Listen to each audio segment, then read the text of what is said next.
There is an old saying, "Tell me and I forget. Show me and I may remember. Involve me and I will understand." The last part of this statement is the essence of inquiry-based learning. Students, rather than learning passively from the teacher and memorizing facts, construct their own understanding and knowledge.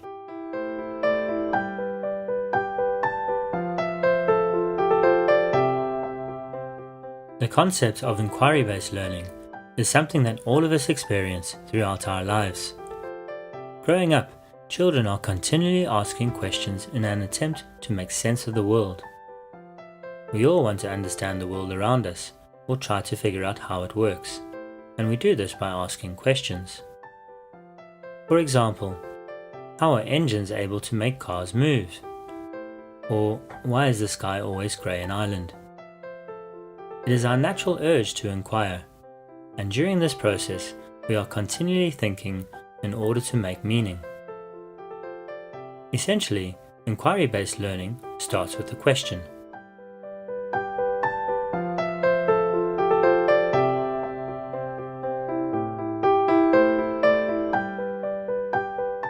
Many of us have grown up learning through traditional methods.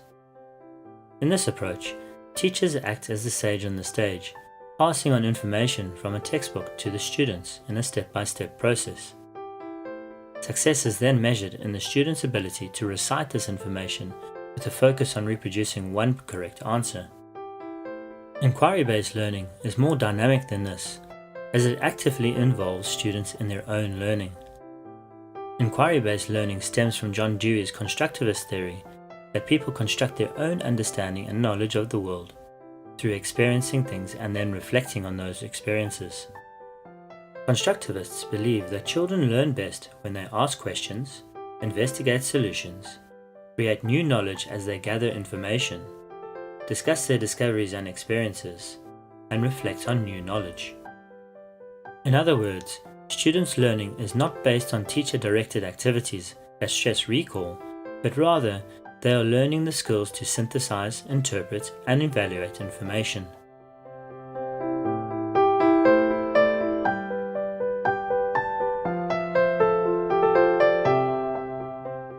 In an inquiry teaching approach, the teacher acts as a facilitator of the student's learning rather than the provider of information. As well as having an excellent understanding of the content, the teacher also needs to carefully plan their learning units. This planning will involve the teacher either developing an open-ended question or devising a topic based on the curriculum for the students to determine their own questions. It will also involve designing exploration-type activities that activates prior knowledge and engages the students. Typically, the lesson will start with an open-ended question devised by the teacher, the students, or sometimes both. Through the use of carefully planned activities, the teacher will then encourage students to discuss the question and search for their own answers. It is during this process where students gather resources, do their own research, and synthesize the information. They then present and share their findings. Finally, the students will then need to be given the opportunity to reflect on their learning. Through this process, students are building their own knowledge.